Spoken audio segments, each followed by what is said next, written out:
Hello everyone. ನಾವಿವತ್ತು crispy potato balls or rolls ಹೇಗೆ ಮಾಡೋದು ಅಂತ ನೋಡೋಣ. ಮೊದಲಿಗೆ ನೀವು ಆಲೂಗಡ್ಡೆನ ಚೆನ್ನಾಗಿ ಬೇಯಿಸ್ಕೊಂಡು ಸ್ಮ್ಯಾಶ್ ಮಾಡ್ಕೊಳ್ಳಿ. ಇದಾದ ನಂತರ ನಾವೊಂದು ಸ್ವಲ್ಪ ಈರುಳ್ಳಿ ಕಟ್ ಮಾಡಿರೋದು ಆ್ಯಡ್ ಮಾಡಬೇಕು. ಹಾಗೆ ತುರಿದಿರೋ ಶುಂಠಿ, ಸ್ವಲ್ಪ ಹಸಿಮೆಣಸಿನ್ಕಾಯಿ, ನಿಮ್ಮ ನೋಡಿ ಖಾರಕ್ಕೆ ಎಷ್ಟು ಬೇಕೋ ಅಷ್ಟು ಹಾಕ್ಕೊಳ್ಳಿ. ಹಾಗೆ ನಾನಿಲ್ಲಿ ಕರಿಬೇವು ಸ್ವಲ್ಪ ಹಾಕ್ತಾಯಿದ್ದೀನಿ. ಸ್ವಲ್ಪ ಹೆಚ್ಚಿ ಇಟ್ಟಿರುವಂತಹ ಕ್ಯಾಪ್ಸಿಕಮ್, ಹಾಗೆ ಇಲ್ಲಿ ಕೊತ್ತಂಬರಿ ಕೂಡ ಯೂಸ್ ಮಾಡ್ತಾಯಿದ್ದೀನಿ. ನಿಮಗೆ ಕ್ಯಾಪ್ಸಿಕಮ್ ಆಪ್ಷನಲ್, ನಿಮಗೆ ಬೇಕಂದರೆ ಯೂಸ್ ಮಾಡ್ಕೊಳ್ಳಿ. ಹಾಗೆ ನಾನಿಲ್ಲಿ ಚೀಸ್ ಆ್ಯಡ್ ಮಾಡ್ತಾಯಿದ್ದೀನಿ. ಚೀಸ್ ಈಸ್ ಆಲ್ಸೋ ಆಪ್ಷನಲ್, ನಿಮಗೆ ಬೇಕು ಅಂದರೆ ಆ್ಯಡ್ ಮಾಡ್ಕೊಳ್ಬೋದು. ಸ್ವಲ್ಪ 1 ಸ್ಪೂನ್ ಜೀರಿಗೆ ಪುಡಿ, 1 ಸ್ಪೂನ್ ಧನಿಯಾ ಪೌಡರ್, ಹಾಗೆ ಸ್ವಲ್ಪ ಗರಂ ಮಸಾಲ,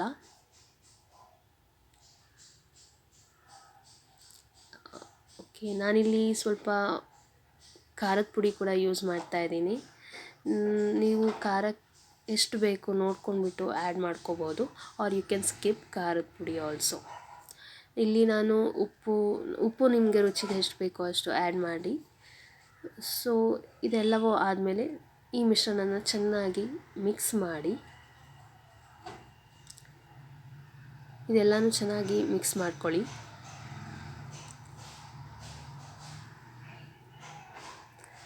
ಸೊ ಒನ್ಸ್ ಇದು ಎಲ್ಲ ಮಿಕ್ಸ್ ಆದಮೇಲೆ ಸ್ವಲ್ಪ ಮಿಶ್ರಣನ ತಗೊಂಡು ನಿಮ್ಮ ಕೈಯಲ್ಲೇ ಬಾಲ್ಸ್ ಮಾಡಿ. ನಿಮಗೆ ಯಾವ ಥರ ಶೇಪ್ ಬೇಕಾದ್ರೂ you can do, but this will be ಈ ಥರ ಮಾಡೋದ್ರಿಂದ ಇದು ಚೆನ್ನಾಗಿ ಬರುತ್ತೆ, ನೋಡ್ಲಿಕ್ಕೆ ಕೂಡ ಚೆನ್ನಾಗಿರುತ್ತೆ. ಸೊ ಈ ಥರ ಬಾಲ್ಸ್ ಮಾಡಬೇಕು. ನೋಡಿ, ಸ್ವಲ್ಪ ಮಿಶ್ರಣನ ತಗೊಂಡು ಹೀಗೆ ಫಸ್ಟು ಉಂಡೆ ಥರ ಮಾಡಿಕೊಂಡು ಅದನ್ನ ಕೈಯಲ್ಲಿ ರೋಲ್ ಮಾಡಿ ಈ ಥರ. ಓಕೆ, ರೋಲ್ ಆದಮೇಲೆ ಎರಡು ತುದಿನ ಸ್ವಲ್ಪ ಪ್ರೆಸ್ ಮಾಡೋದ್ರಿಂದ ನಿಮಗೆ ಈ ರೋಲ್ ಶೇಪ್ ಬರುತ್ತೆ. ಕಾಣಿಸ್ತಾ ಇದೆಯಾ? ಸೊ ಈ ಥರ ರೋಲ್ಸ್ನ ನಾವು ಮಾಡಿಟ್ಕೊಳ್ಳೋಣ. ಈ ಥರ ಮಾಡಿಡೋದ್ರಿಂದ ನಮಗೆ ನೆಕ್ಸ್ಟ್ ಸ್ಟೆಪ್ಗೆ ಈಸಿ ಆಗುತ್ತೆ. ಓಕೆ, ಸೊ ಆಫ್ಟರ್ ದಿಸ್ ನಾವು ಬ್ರೆಡ್ ಸ್ಲೈಸ್ನ ತೊಗೊಳ್ತಿದ್ದೀವಿ. ಹಾಗೆ ನಾವಿಲ್ಲಿ ಸ್ವಲ್ಪ ಹಾಲನ್ನ ತೊಗೊಳ್ತಾ ಇದ್ದೀವಿ. ಹಾಲಿಲ್ಲ ಅಂದರೆ you can use water also. So ಇವಾಗ ನಾನು ಒಂದೊಂದೇ ಸ್ಲೈಸ್ನ ತೊಗೊಂಡು ಈ ಥರ ಹಾಲಲ್ಲಿ ಅದ್ದಿ, ಅದೇನು ಎಕ್ಸ್ಟ್ರಾ ಹಾಲು ಬರುತ್ತೆ ಅದನ್ನು ನಾವು ಕೈಯಿಂದನೇ ಪ್ರೆಸ್ ಮಾಡಿ ತೆಗಿಬೇಕು. ನೀರಲ್ಲಿ ಮಾಡಿದ್ರೂ ಕೂಡ ಇದೇ ಸೇಮ್ ಪ್ರೋಸೆಸ್ ಇರುತ್ತೆ. ನೀರಲ್ಲಿ ಅದ್ದಿ ಅದು ಎಕ್ಸ್ಟ್ರಾ ನೀರನ್ನ ತೆಗೆದು ಈ ಏನು ಮಿಶ್ರಣ ರೋಲ್ಸ್ನ ನಾವು ಮಾಡಿಟ್ಕೊಂಡಿದ್ದೀವಿ ಆಲೂದು, ಅದನ್ನು ಇದರೊಳಗಡೆ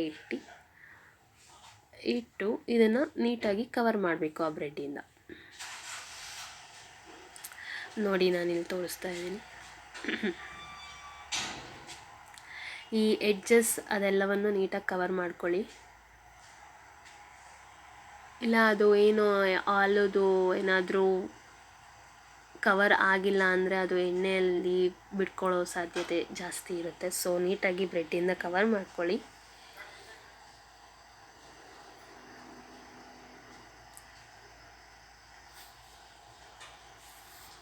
ಓಕೆ, ಈ ಥರ ಇದು ಫೈನಲಿ ರೆಡಿ ಆಗುತ್ತೆ. ಇದೇ ಥರ ನಾವು ನೆಕ್ಸ್ಟ್ ಬಾಲ್ಸ್ನ ರೆಡಿ ಮಾಡೋಣ. ಈ ಥರ ಬ್ರೆಡ್ ಸ್ಲೈಸ್ ತೊಗೊಂಡು ಹಾಲಲ್ಲಿ ಅದ್ದಿ ಎಕ್ಸ್ಟ್ರಾ ಹಾಲನ್ನು ರಿಮೂವ್ ಮಾಡಿ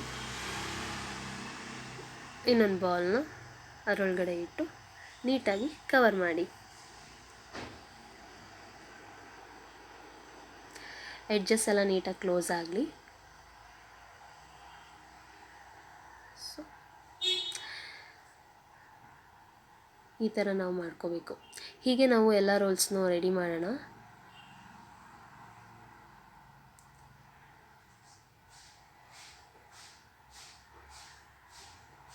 ನೀಟಾಗಿ ಎಲ್ಲವನ್ನು ಕವರ್ ಮಾಡ್ಕೊಳ್ಳಿ.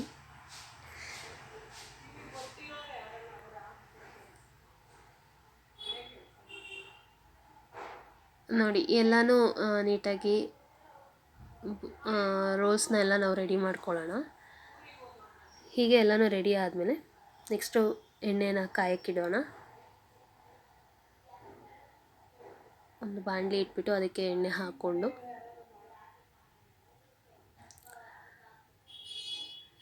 ಚೆನ್ನಾಗಿ ಫಸ್ಟು ಇದನ್ನ ಹೈ ಫ್ಲೇಮಲ್ಲಿ ಇಟ್ಬಿಟ್ಟು ಕಾಯಿಸಿ ಚೆನ್ನಾಗಿ. ಇನ್ನೇನದು ಜಾಸ್ತಿ ಕಾಯ್ತಾ ಇದೆ ಅಂದಾಗ ಸ್ವಲ್ಪ ಲೋ ಫ್ಲೇಮ್ಗೆ ಇಟ್ಕೊಂಡು ನಾನಿಲ್ಲಿ ಒಂದು ಸ್ವಲ್ಪ ಹಿಟ್ಟನ್ನ ಹಾಕ್ಬಿಟ್ಟು ಚೆಕ್ ಮಾಡ್ತಾಯಿದ್ದೀನಿ, ಏನು ಎಣ್ಣೆ ಕಾದಿದೆಯಾ ಚೆನ್ನಾಗಿ ಅಂತ. ಈಗ ನೀವೊಂದು ಮೀಡಿಯಮ್ ಫ್ಲೇಮಲ್ಲಿ ಇಟ್ಕೊಂಡು ನಿಮ್ಮ ಬ್ರೆಡ್ ಸ್ಲೈಸಸ್ನ ಹಾಕಿ ಬ್ರೆಡ್ ರೋಲ್ಸ್ನ ಹಾಕ್ತಾ ನಿಧಾನಕ್ಕೆ ಹಾಕಿ, ಎಣ್ಣೆ ಹಾರಿಬಿಟ್ರೆ ಕಷ್ಟ, ಸೊ ನೀಟಾಗಿ ನಿಧಾನಾಗಿ ಹಾಕಿ. ನಾನೊಂದಿಲ್ಲಿ 2 ರೋಲ್ಸ್ನ ಮಾತ್ರ ಹಾಕಿಬಿಟ್ಟು ಕರಿತಾ ಇದ್ದೀನಿ. ನಿಮ್ಮ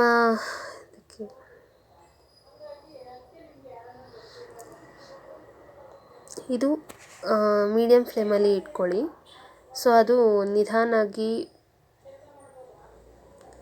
ಬೇಯುತ್ತೆ, ಅಂದರೆ ನಿಧಾನವಾಗಿ ಬೇಯೋದ್ರಿಂದ ಲೈಕ್ ನಿಮಗೆ ಕ್ರಿಸ್ಪಿನೆಸ್ ಬರುತ್ತೆ. ಔಟರ್ ಲೇಯರ್ ಏನಿರುತ್ತೆ ಅದು ಕ್ರಿಸ್ಪಿನೆಸ್ ಬರುತ್ತೆ.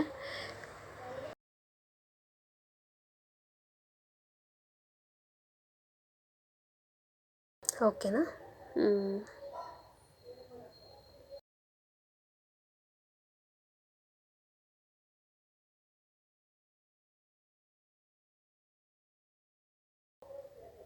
ಇದನ್ನು ರೊಟೇಟ್ ಮಾಡ್ತಾ ಇರಿ. ಒಂದು ಕಡೆ ಬೆಂದ ತಕ್ಷಣ ನೆಕ್ಸ್ಟ್ ರೊಟೇಟ್ ಮಾಡ್ತಾ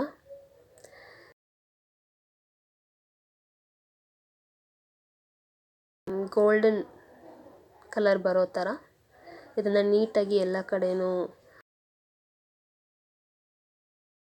ತಿರುಗಿಸಿ ಕರ್ಕೋಬೇಕು. ಓಕೆ, ಸೊ ಇವಾಗ ನೋಡಿ ಗೋಲ್ಡನ್ ಕಲರ್ ಬಂದಿದೆ. ಆಲ್ರೆಡಿ ನಮಗೆ ಕ್ರಿಸ್ಪಿನೆಸ್ಸು ಕಾಣಿಸ್ತಾ ಇದೆ ಔಟರ್ ಲೇಯರಲ್ಲಿ. ಓಕೆ, ನಾವಿವಾಗ ಇದನ್ನ ತೆಗೆಯೋಣ. ಓಕೆ, ಈ ಥರ ಇಷ್ಟು ಕಲರ್ ಬಂದರೆ ಸಾಕು. ಇದನ್ನ ತೆಗೆದುಬಿಡಿ, ಆಗಿದೆ ಇದು ಆಲ್ರೆಡಿ. ಓಕೆನಾ?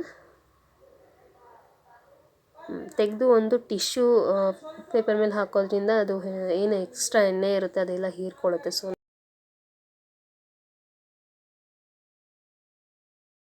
ಇನ್ನು ನಾವು ನೆಕ್ಸ್ಟ್ ರೋಲ್ಸ್ನ ಕರಿಯೋಣ.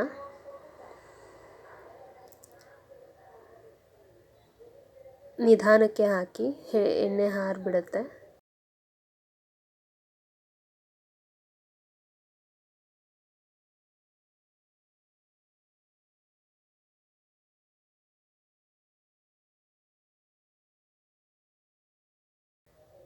ನೀಟಾಗಿ ಫ್ರೈ ಆಗ್ತಾ ಇದೆ ಬ್ರೆಡ್ ರೋಲ್ಸ್, ಪೊಟ್ಯಾಟೊ ರೋಲ್ಸ್. ನೋಡಿ, ಇಷ್ಟು ಕಲರ್ ಬಂದರೆ ಸಾಕಾಗುತ್ತೆ. ಇವಾಗ ನಾನು ಸರ್ವಿಂಗ್ ಪ್ಲೇಟ್ಗೆ ಹಾಕ್ಕೊಂಡಿದ್ದೀನಿ. ನೀವು ಇದನ್ನು ಕೆಚಪ್ ಜೊತೆ ಸರ್ವ್ ಮಾಡೋದ್ರಿಂದ ಇನ್ನೂ ಚೆನ್ನಾಗಿ ರುಚಿ ಬರುತ್ತೆ. ನೋಡಿ ಹೇಗಿದೆ ಅಂತ, ಎಷ್ಟು ಕ್ರಿಸ್ಪಿಯಾಗಿದೆ ಔಟರ್ ಲೇಯರ್. ನೀವು ಇದನ್ನು ನಿಮ್ಮ ಮನೆಯಲ್ಲಿ ಮಾಡಿಕೊಂಡು ಟೇಸ್ಟ್ ಮಾಡಿ. ಟೇಸ್ಟ್ ಮಾತ್ರ ತುಂಬ ಚೆನ್ನಾಗಿದೆ. ನೀವು ಇದನ್ನು ಟ್ರೈ ಮಾಡಿ, ಟೇಸ್ಟ್ ಹೇಗಿತ್ತು ಅಂತ ಕಮೆಂಟ್ ಮಾಡಿ. ಹಾಗೆ ಲೈಕ್ ಆ್ಯಂಡ್ ಸಬ್ಸ್ಕ್ರೈಬ್ ಮಾಡೋದನ್ನ ಮರಿಬೇಡಿ.